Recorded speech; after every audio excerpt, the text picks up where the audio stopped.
Welcome back, Central Indiana sports fans, to this week's edition of Strictly Biased with yours truly, Will Retherford. I am here today via Riverside because our producer and co-host Greg Mingelt is back at home for Christmas break because school is on Christmas break as well. So, Greg, thank you so much for joining us. I'm sorry that you were forced to watch that Colts game last night. Do you have anything you would like to potentially add to that before we get started?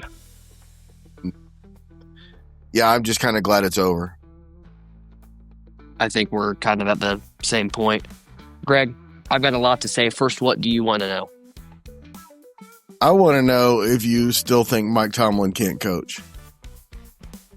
I've never said that Mike Tomlin can't coach. I've never said that he is a bad coach.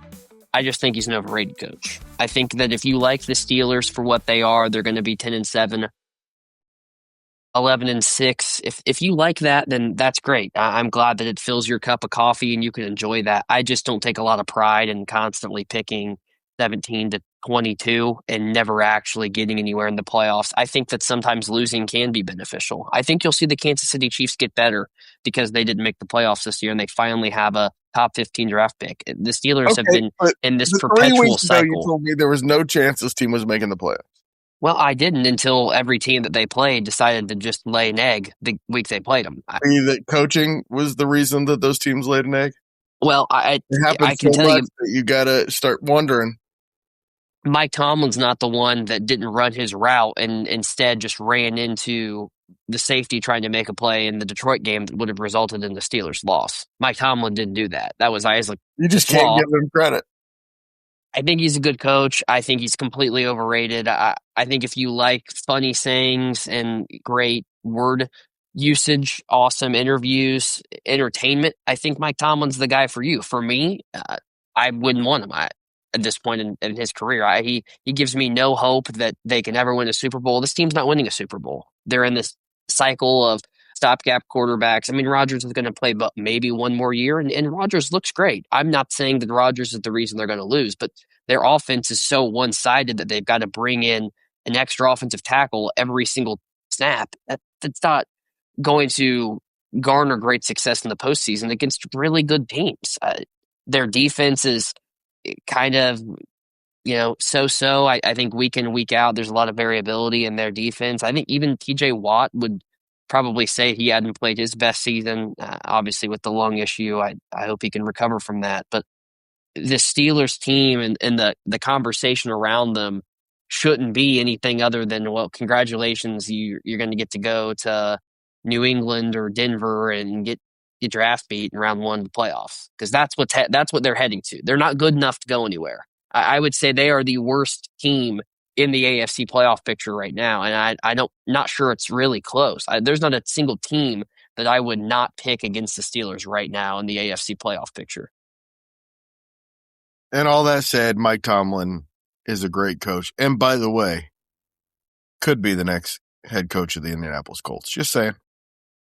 I think that he's kind of righted the ship enough in Pittsburgh to probably, give him more time. I don't see them necessarily moving on from him if they do make the playoffs. He could be one that the Colts actually go out and pursue. They're going to have to give up draft capital to get it because he is still under contract. They just didn't work towards an extension. I don't know if that's the right thing. I think he'd be a great for building a culture in Indianapolis. I don't trust that he can win a championship.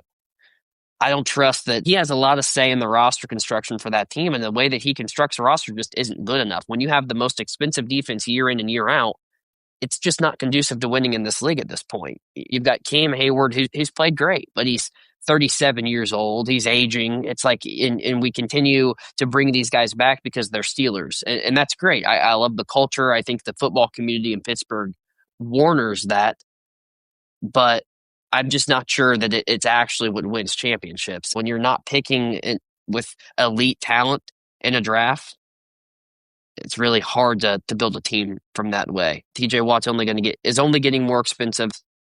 I don't know. I hate watch the Steelers. I don't like the Steelers. I don't like what their franchise is. I respect it, but I can't say that I let my biases get in the way of really actively rooting for them. I had a second question, but I'm going to say it as a statement.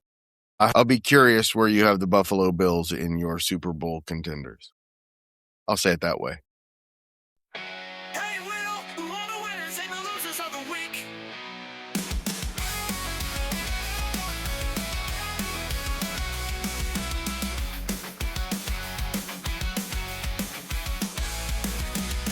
Hey, Will, who are the winners and the losers of the week? Greg, I'm just going to get it started real quick. I thought the Broncos were a big loser this week. They kind of had the ability to wrap up the number one seed in the AFC. They fell short. They play a hot Jacksonville team who I thought had just an excellent game plan. They exposed all of Denver's weaknesses in the secondary. They just kind of torched them, right, wrong, or indifferent. It felt like in that first half that early the Broncos kind of had a chance to stay in that game. But then after halftime, it just felt like Jacksonville just got on a roll. And they got a couple stops when they needed to. They forced a couple punts, and that offense is just going right now. I think Liam Cohen has really gotten Trevor Lawrence to buy into what he wants to do offensively. I think Jacoby Myers was an absolutely brilliant trade deadline acquisition for their GM, James Gladstone. I think that's a team that I don't believe that they're winning a Super Bowl, but I think they could win a playoff game in an AFC where I think anybody could win a playoff game, really, for that matter. I don't think there's any easy outs just with the parity that these teams have with each other. But Denver's secondary looked vulnerable in a way that I had seen a little bit. We go back to that Washington game, and you kind of saw the pieces starting to crumble a little bit, but I just didn't expect the Jags to go torch them like that on the road. And for Denver, now they just opened the door for the Chargers to kind of get back into winning the division, which is not really where they wanted them to be. They still have a head-to-head matchup. So I'm interested to see kind of how they turn around. Short week. They play Kansas City on Thursday, on Christmas Day. I'm interested to just see if Sean Payton's got more pieces left in his puzzle to figure out. I don't think the offense particularly played bad, but their defense wasn't able to come up with enough stops and a couple of turnovers. It's tough to win games like that. You can't lose the turnover battle. Moving on, I thought the Packers were a huge loser. You talk about a team that is just converting an onside kick away from, I don't know, I think almost the 2 seed in the conference. That's just baffling to me that they're now could be on the outside looking in if they lose out and Detroit wins out.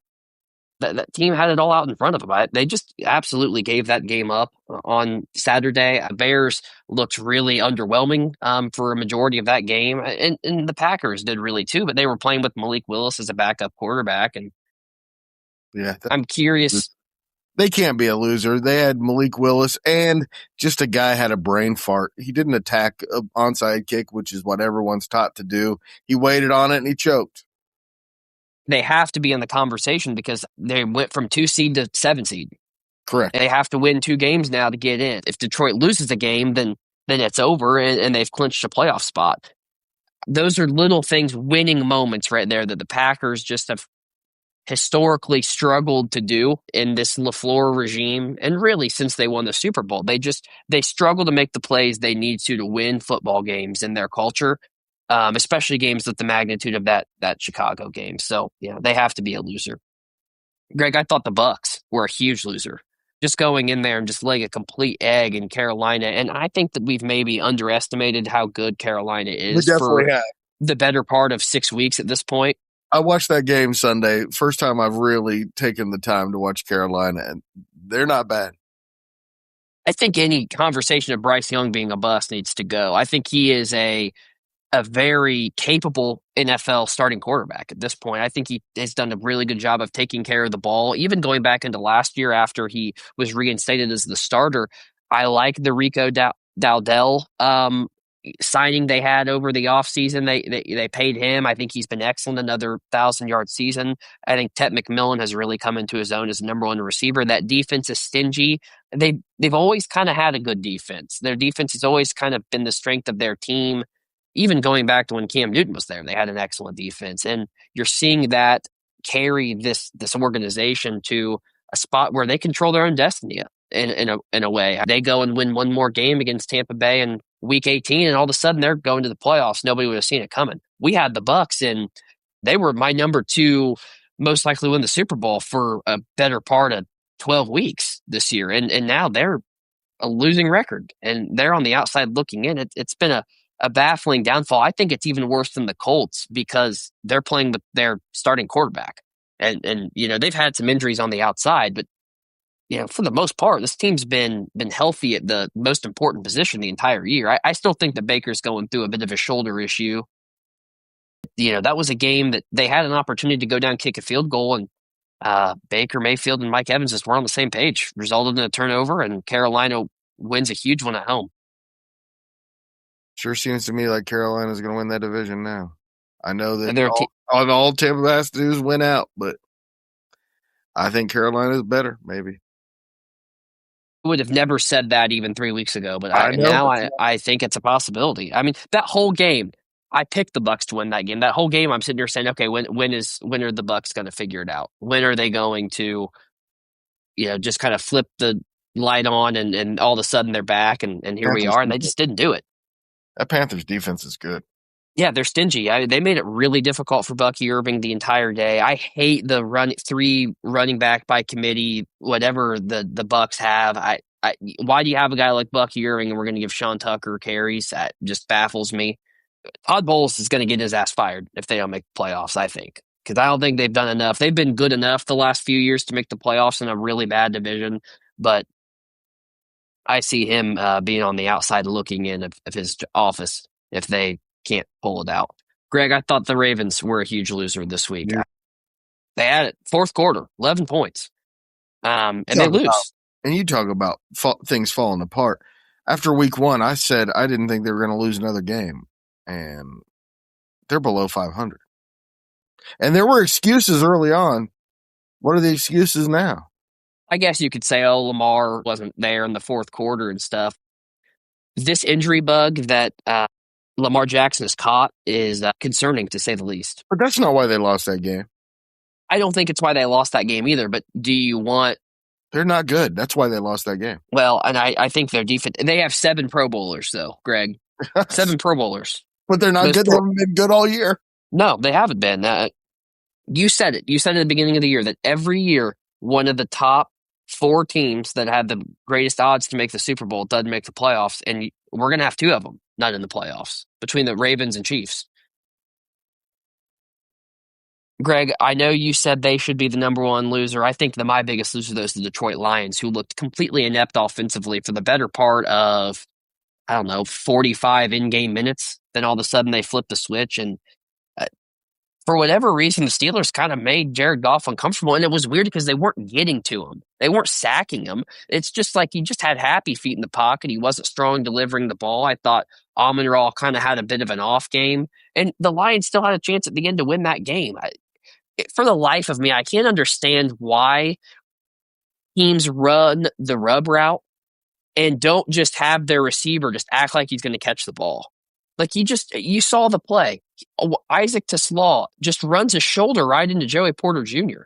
And it's like, that's going to get called every single time. Like it's little things like that are the difference between making the playoffs and not. I do think it's interesting that they did give Detroit the touchdown on that last play, but the offensive pass interference, which was a great bit of theatrics from Jalen Ramsey, because I thought that there was way less contact at the top of the route than it looked like.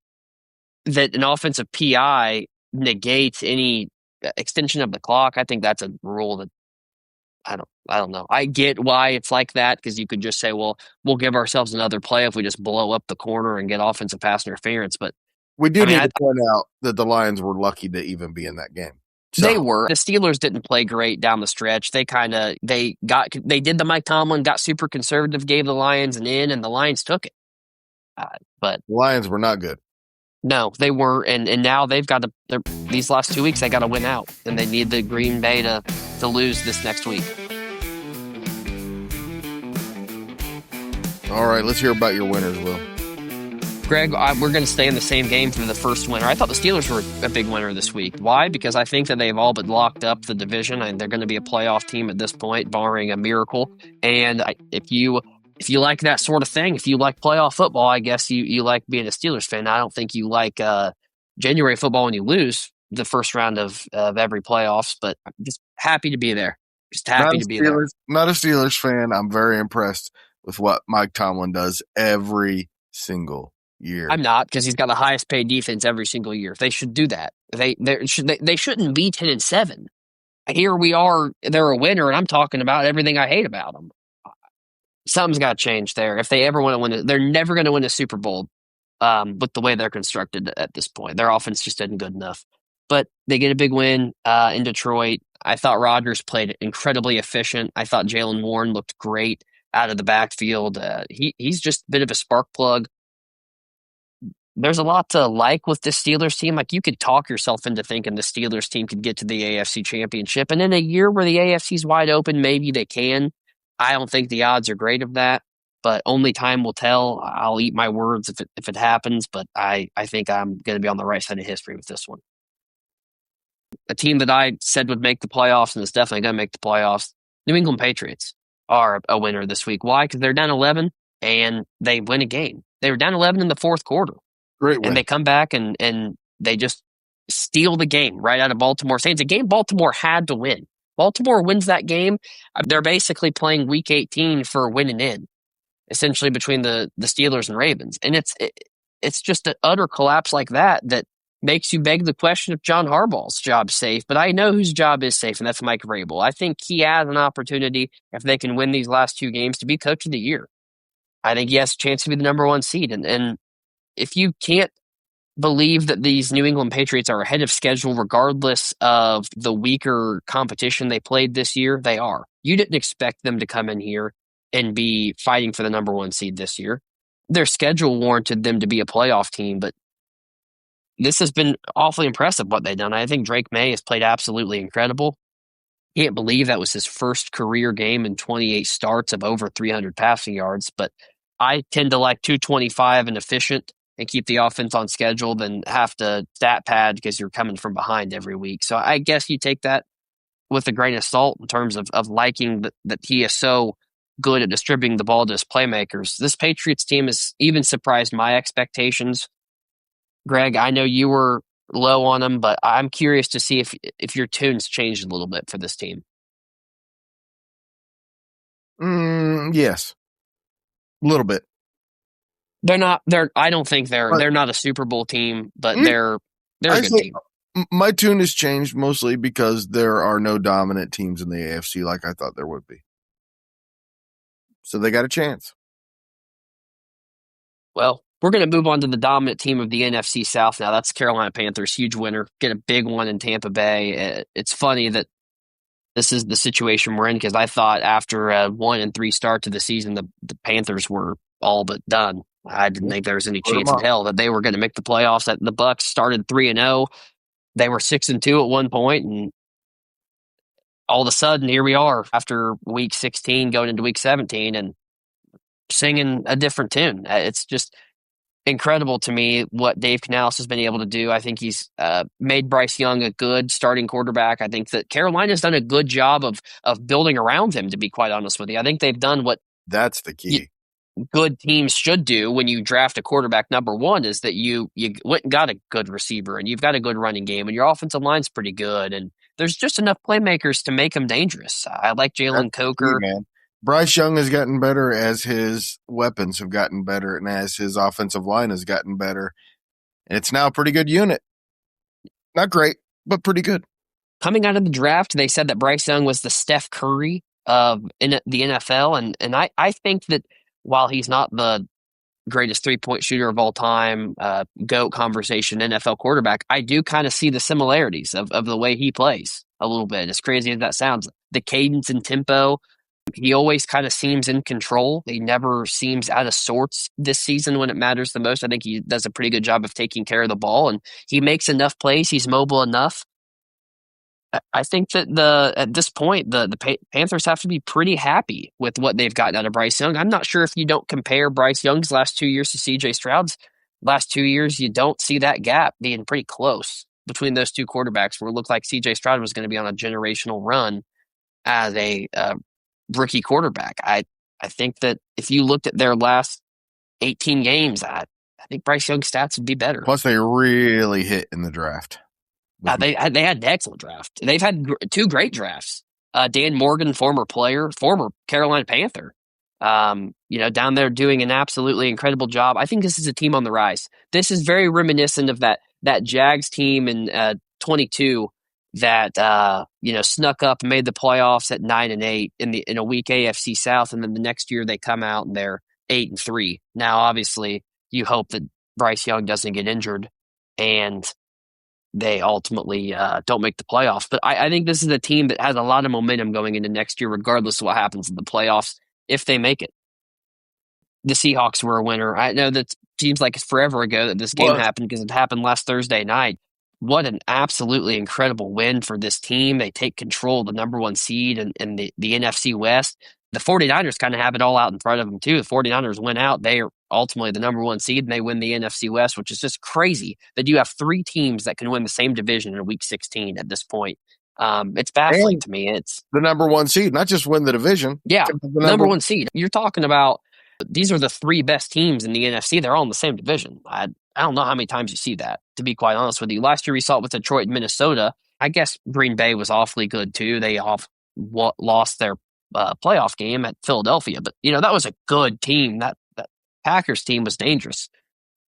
But the Seahawks team, Sam Darnold looked like a absolute goofball, I think, early in that game.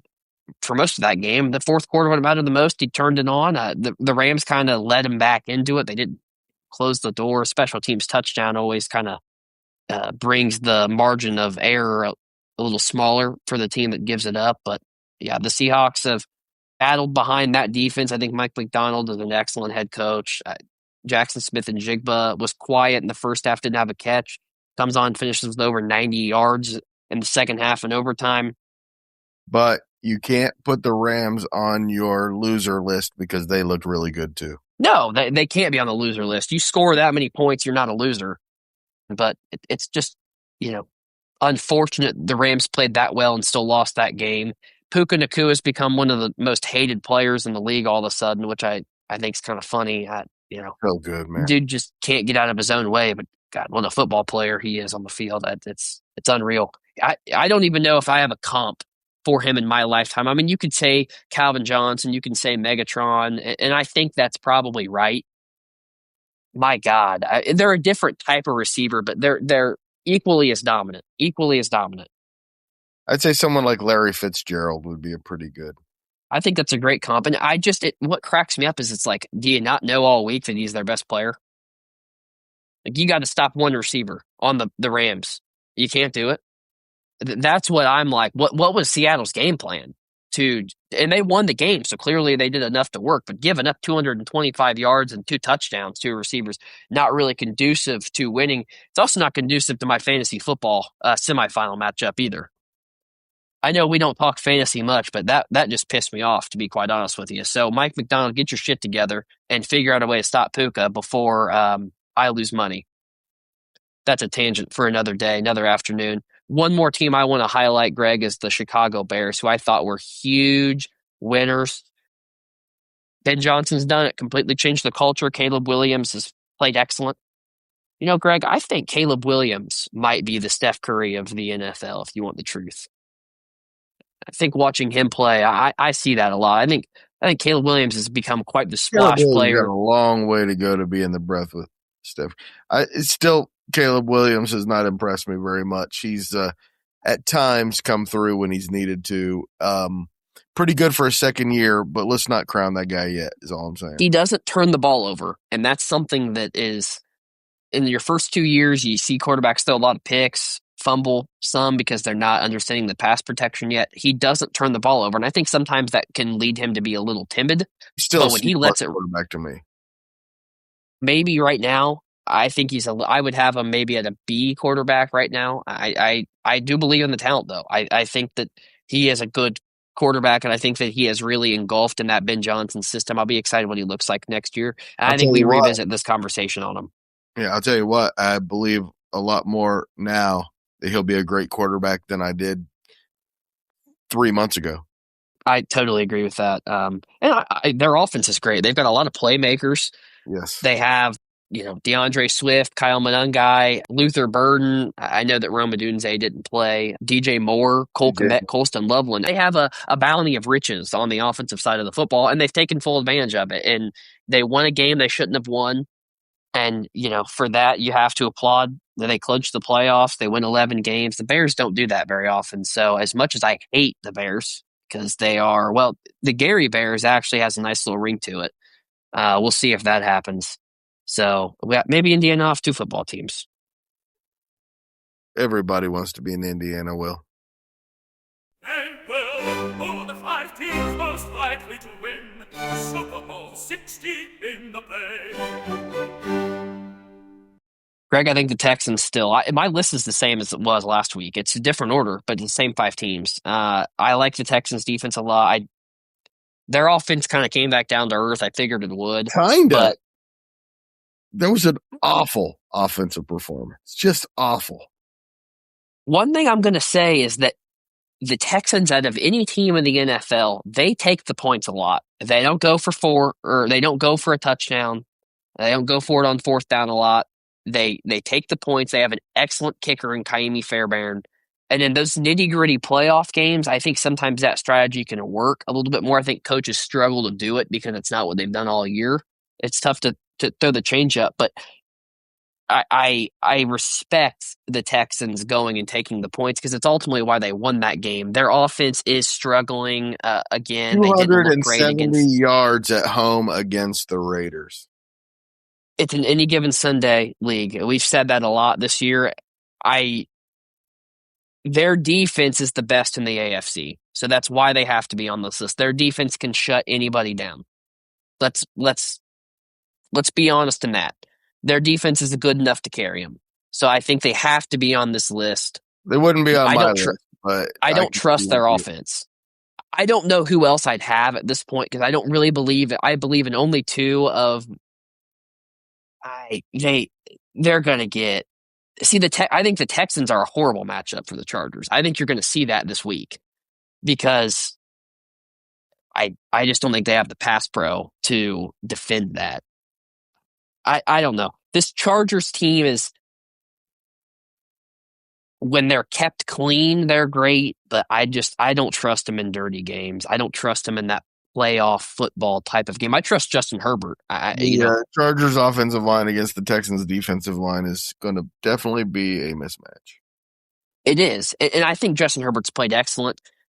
I don't think that it's anything the Chargers have done wrong. They've been really unfortunate with their injuries. I'm just saying they have a better chance than the Texans, who have no chance with that offense of getting anywhere. You say that, but the Chargers have a few losses that are pretty ugly this year too. They've given up a couple games.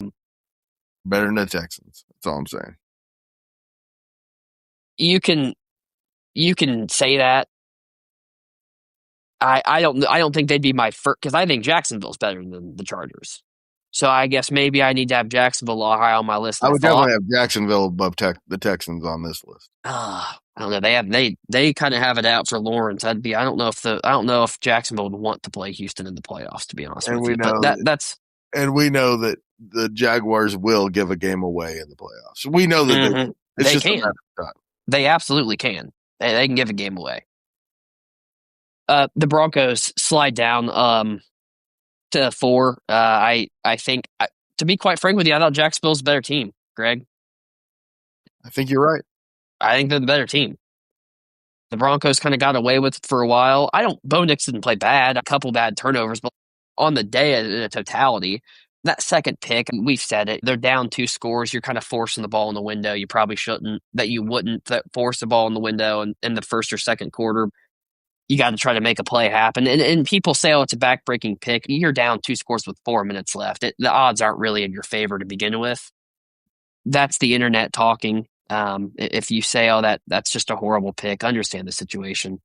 And I thought their defense looked exposed. I would be curious to see if Jacksonville and the Broncos somehow played again in the playoffs, kind of what the schematic differences would be. I think that at this point, the Broncos have given the recipe on how to beat them. And for that, they have to move down on this list. I still think they're the second best team in the AFC as a whole if they can put together their best game plan. I don't know. I'm believing less in them than I was, and finally I've done it. The Bills are above the Broncos, even though they kind of showed why they can get beat in the playoffs. Because if Josh Allen doesn't play like Superman, the Bills can get beat any game. I don't know, man. James Cook looks really good. They've really schemed that up nice, bringing in 6 in the box, allowing Allen to do it with fewer weapons because he's a weapon in himself with his legs. And I think they've got the offense figured out. I thought our offense yesterday was really good against a really good Browns defense. James Cook dropped a wide open touchdown pass that cost him 4 points. They had some. I thought the Bills looked really good yesterday. I think the Browns are better than you think. Sometimes. See, I think the Browns are horrible. Sometimes. So I think their defense is okay. good. Their defense is good at home, but you're kind of picking which loss is better. The Bills and Browns game, same game as the Texans and Raiders, but we hate the Texans and we love the Bills. No, but the Bills were never in jeopardy of losing that game. The Texans definitely were. If Josh Allen doesn't play like Superman, they can get beat by anybody. That has been established at this point. But he is Superman. So yeah, but he's still human. Like he still might just have a game or a tip pass or something that doesn't go his way. I like the Bills. I don't like them as much as these last two teams. Greg, I'm going to start with the Seahawks. I think that they established that they are a Super Bowl contender. I still think Sam Darnold is gettable. I think he will be the reason they don't win the Super Bowl or even make the Super Bowl out of the NFC. But the team as a whole is good. Can't count on a special teams touchdown every game. But I like what they are. And I'm going to wrap up. I think the Rams are still the best team in the NFL. Even though they lost, I wouldn't want to play them. Nobody would want to play them. They're awfully dangerous. They get Devontae Adams back. They're even better. So it's funny because you could make an argument that none of these teams should be on this list, and yet you could make an argument that all of these teams could be in a different order on this list, and it would make sense. That's the beauty of the NFL. That's the parity the league has right now. That's the parity the league has, but we've never seen it quite like this. No. It's been a long time since I've gone into a week 17 thinking there are 11 teams that could win a Super Bowl championship just because there are no other good teams. And we're going to be here talking about it for the last 2 weeks, loving to talk about it. The playoff picture was cleared up a lot. A lot of teams clinched this week, which is great. There's still 4 spots open, 2 in each conference. But at this point, it's time to nut up or shut up if you got to make a run. I think the Eagles and 49ers definitely can make a case to be on your list. And I think the Jaguars could definitely make a case. We've talked about it all year. They're as talented as anybody in the AFC. Mm-hmm. It's dumb. But if they put it together for a month, they have a chance as well. So I think your list is usually 5 is the limit that could win it. This year it's more like 8. Yeah, for bookkeeping, the Eagles and 49ers, the 49ers were the first team out, the Eagles were the second team out. Or they're right there. I think that you could intermix these teams as much as you wanted to. Right now, I would have Bills Eagles in the Super Bowl. I still think the Rams are better. I think if I was putting my money on it, I would say Bills Rams. If Devontae Adams was 100%, I would probably switch to the Rams, but he's not.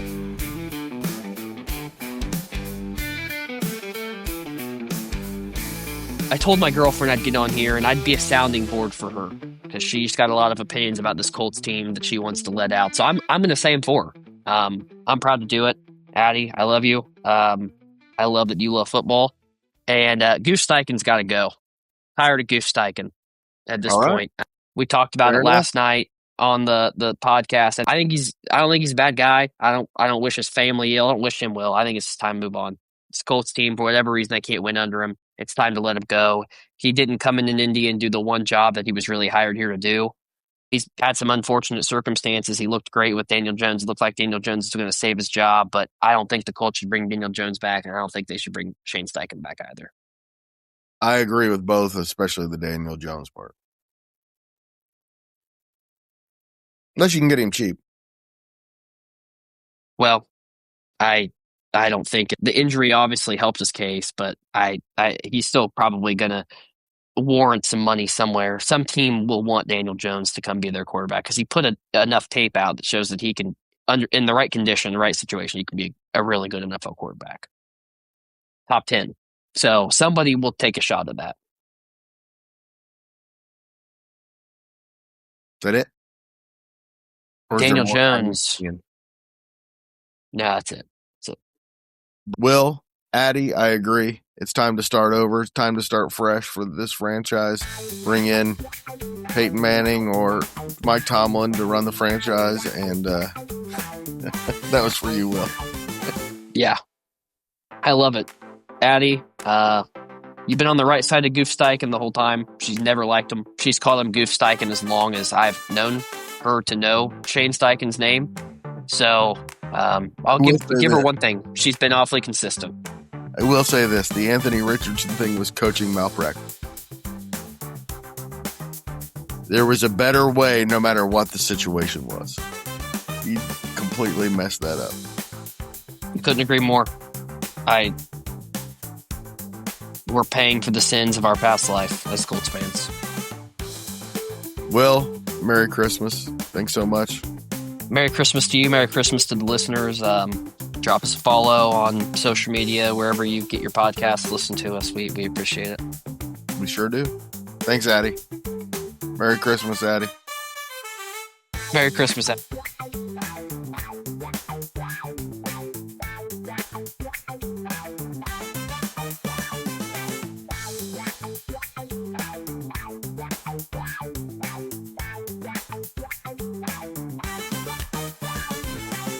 Central Indiana Sports Report is a product of ITG Media. And I love Susie.